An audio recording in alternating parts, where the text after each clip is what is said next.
लिखावट में लिखा था जिसे वो समझ नहीं पा रहा था।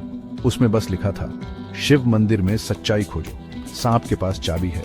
शिव मंदिर, इसका क्या मतलब हो सकता है?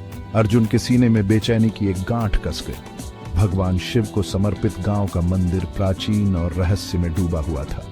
यह गांव के किनारे पर खंडहर में पड़ा था। ज्यादातर लोग इसे अंधेरे रहस्यों की जगह मानकर डरते थे। उसके पिता ने उसे हमेशा वहां से दूर रहने की चेतावनी दी थी। उनकी आवाज गंभीर थी, उनकी आंखें एक अजीब से डर से भरी थीं। संदेश ने अर्जुन को डर से भर दिया। फिर भी वो इस एहसास को दूर नहीं कर सका कि इसमें कोई गहरा अर्थ छिपा है। ऐसा लग रहा था जैसे उसके पिता कब्र से परे उसे एक अनजान नियति की ओर बुला रहे थे। जैसे जैसे गोधूली गहरी होती गई, गांव में भयानक परछाइयां पड़ने लगीं। अर्जुन जंगल के किनारे पर स्थित जीर्ण शीर्ण मंदिर की ओर खींचा चला गया। हवा में गीली मिट्टी और सड़ते पत्तों की गंध भर गई। कभी भव्य दिखने वाली यह इमारत अब खंडहर में थी। इसकी दीवारें टूट रही थीं, इसकी छत आंशिक रूप से ढह गई थी।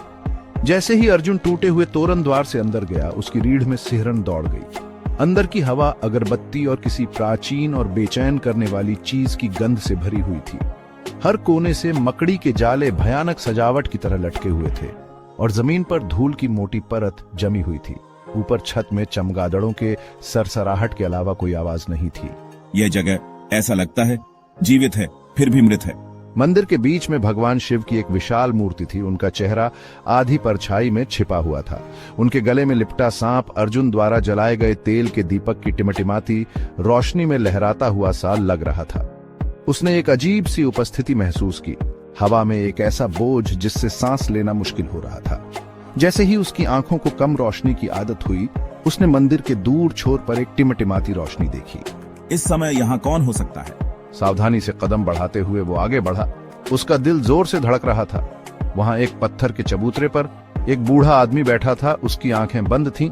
उसके झुर्रियों वाले हाथ प्रार्थना में जुड़े हुए थे।